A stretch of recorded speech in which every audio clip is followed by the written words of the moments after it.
Alrighty, ladies and gents,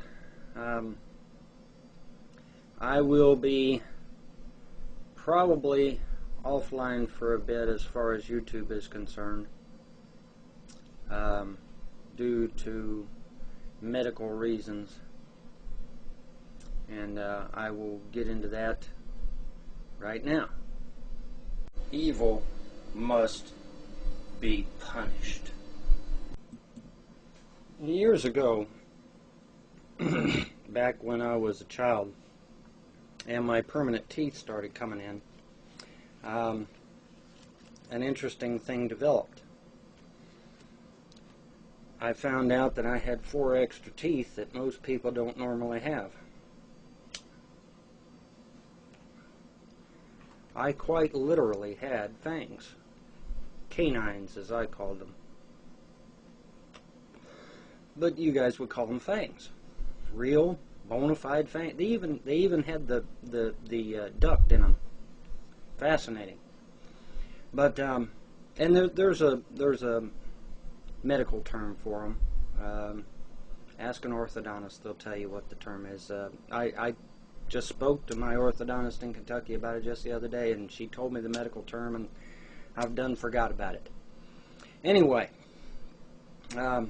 Like I said, I may end up having to be offline. I don't know.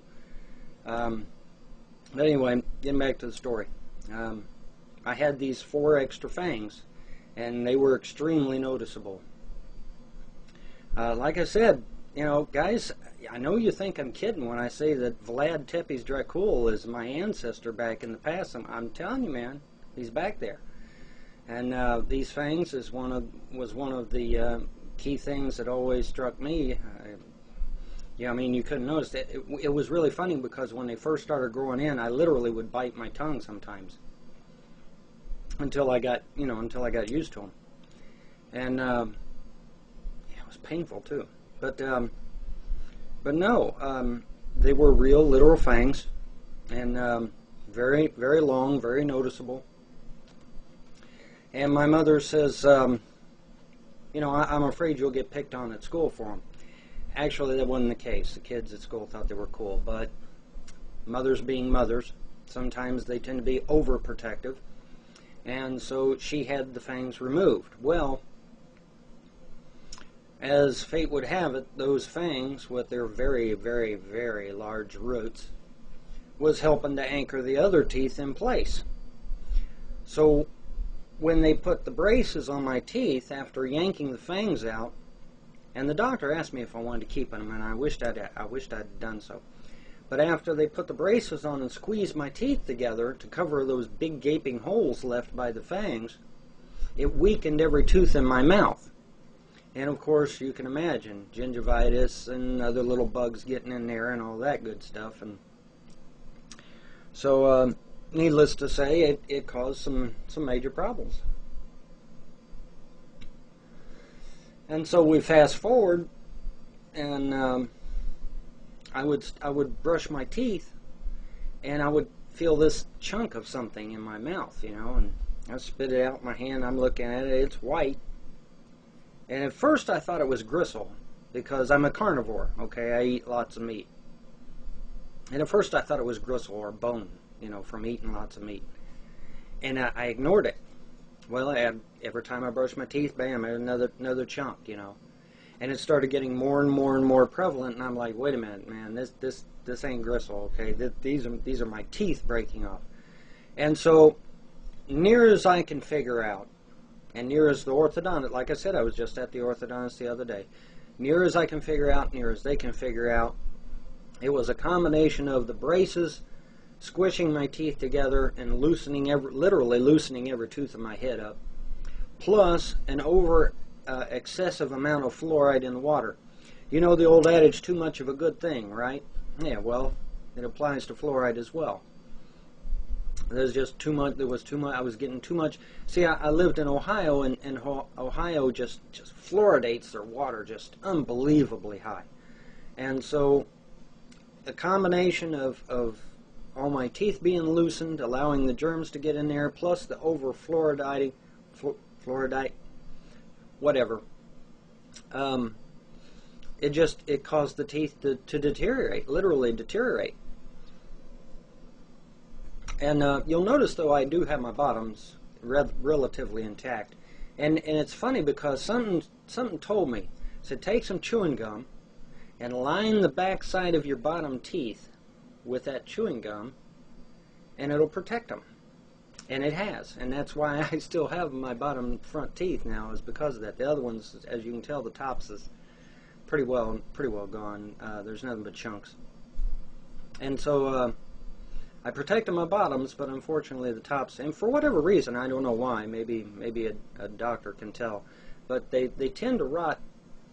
Teeth tend to rot back behind first, and then work their way outward to where you see it. So they're rotting even though you don't see them here in the front. You won't see it here in the front until it's already too late, and they're done gone.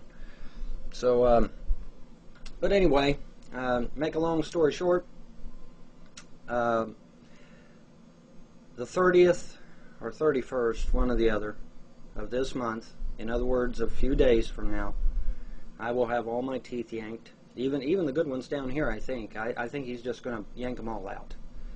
And they're going to put me to sleep,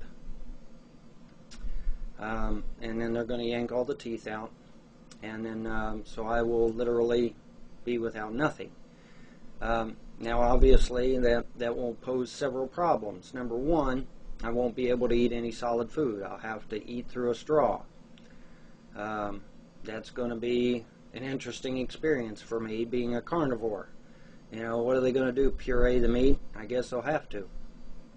But another problem is that I probably will not be able to speak adequately, if at all. A lot of people think, well, the speaking is with your vocal cords, and that's true. But see, your tongue movement, your teeth, all of that impacts how you speak. So it's not just the vocal cords, folks. It's everything. The nasal cavity, that all plays a part in how you talk. So, I have no idea what to expect when the teeth are pulled out. This is obviously going to be a completely new experience for me. I have no way of knowing what to expect. I may be writhing in pain 24 hours a day. I have no idea. And from what I've been told, I will be incapacitated this way for quite a while, because little pieces of tooth will still be working their way out of my gums after they've yanked the larger pieces out. Okay? And they have to wait until those little slivers pull themselves out. Supposedly they'll just come out all by themselves. They'll just pop right out. But I have to wait until that, and I have to wait until the gums heal up and all of this. I guess they'll have to sew the gums together. I don't know. I mean, you're talking about some pretty good sized holes in there. So, so this is an entirely new experience for me. And I don't much care for pain anyway, so I have no idea what to expect. But I thought I would inform you guys in case you're like, well, where the heck did he go? In case I would have to be incapacitated. Of course, the advantage is that when they make plaster casts of my gums and fit me for teeth, and I'll have nice shiny teeth again. But until that happens, I'll be eating through a straw, literally.